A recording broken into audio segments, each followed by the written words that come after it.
আসসালামু আলাইকুম। আজকে যে বিষয়টা নিয়ে কথা বলতে চাচ্ছি সেটা হচ্ছে অনলাইনে কেনাকাটায় প্রতারণার শিকার হলে আইনি প্রতিকারটা কিভাবে পেতে পারি বা আমাদের করণীয়টা কি?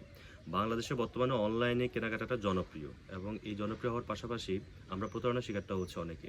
কারণ কি? কারণ হচ্ছে আমরা অনেকেই অর্ডার করে আমরা নিম্নমানের পণ্য পেয়ে থাকি অথবা আমরা অর্ডারটা ক্যানসেল করার পর আমরা রিফান্ডটা পাই না, অথবা আমরা ভুয়া পেজ থেকে আমরা বিভিন্ন অর্ডার করে আমাদের টাকাটা হাতিয়ে নেয়। এক্ষেত্রে আমাদের আইনি করণীয়গুলো কি থাকে? আসলে প্রথমত যেভাবে আমরা প্রতারণার শিকার হই সেগুলো কি? প্রথমত হচ্ছে যে আমরা ভুয়া পেজ বা ফেসবুকে অনেকে পেজ খুলে আমাদেরকে প্রতারণার আমরা শিকার হই। ২ নাম্বার যেটা হচ্ছে যে আমরা অনেক সময় দেখি যে আমরা রিফান্ড করার পরও মানে অর্ডার ক্যানসেল করার পর আমরা রিফান্ড পাই না, অথবা অনেক সময় আমরা অর্ডার করার পর আমরা যে পণ্যটা পাওয়ার কথা ছিল সেই ধরনের নিম্নমানের পণ্য পাই, যোগ্য পণ্যটা আমরা পাই না। তো এই ক্ষেত্রে আমরা প্রতারণার শিকার হই। তো এই ক্ষেত্রে আমাদের করণীয়গুলো কি, কি? বা আমরা কি ধরনের আইনি প্রতিকার পেতে পারি? প্রথমত যে প্রতিকারটা পেতে পারি সেটা হচ্ছে আমরা ভোক্তা অধিকার সংরক্ষণের ২০০৯ যে আইনটা আছে সেই আইন অনুযায়ী আমরা অভিযোগ দায়ের করতে পারি ডিএনসিআরপিতে, ভোক্তা অধিকার সংরক্ষণ আইন অনুযায়ী। সেক্ষেত্রে আমরা তাদেরকে আমাদের যে কেনাকাটার রসিদ, আমাদের যে স্ক্রিনশট বা আমাদের যে মেসেজ আছে সেগুলো আমরা তাদেরকে প্রোভাইড করতে পারি তাদেরকে অভিযোগ জানানোর মাধ্যমে।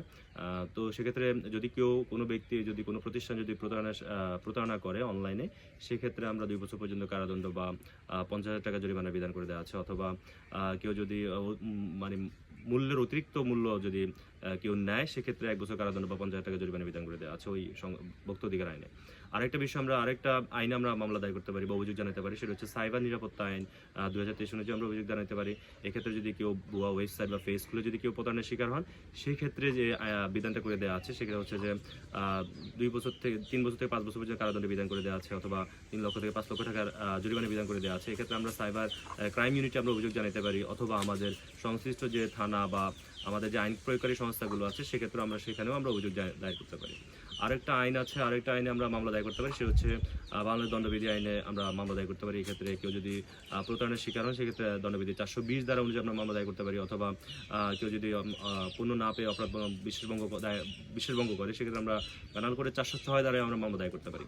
তো এই আইনগুলোর মাধ্যমে আমরা আমাদের আইনগত প্রতিকার পেতে পারি। তো এই ক্ষেত্রে আমাদের কিছু বিষয় আমাদের মনে রাখা উচিত যে আমরা কিভাবে প্রতারণা থেকে আমরা এড়িয়ে চলতে পারি বা বাঁচিয়ে চলতে পারি। এই ক্ষেত্রে যে পেজ বা যে ওয়েবসাইটটা থাকে সেটার আমরা ই-কমার্স সাইটটা আমরা জনপ্রিয় ই-কমার্স সাইট থেকে আমরা কেনাকাটা করার চেষ্টা করব। আমরা এটার রেটিং রিভিউগুলো আমরা যাচাই করার চেষ্টা করব, এবং কি ক্যাশ অন ডেলিভারির যদি সিস্টেম থাকে সেক্ষেত্রে আমরা বেছে নেওয়ার চেষ্টা করব। তো এই বিষয়গুলো মাথায় রেখে যদি আমরা কেনাকাটা করি, তাহলে আমরা আশা করি প্রতারণার শিকার হতে আমরা বেঁচে যাব, এবং কি যদি কেউ প্রতারণার শিকারও হয়ে যায় তাহলে আইনগত প্রতিকারগুলো নেওয়ার চেষ্টা করব। আশা করি সবাই বুঝতে পারছেন। ধন্যবাদ সবাইকে।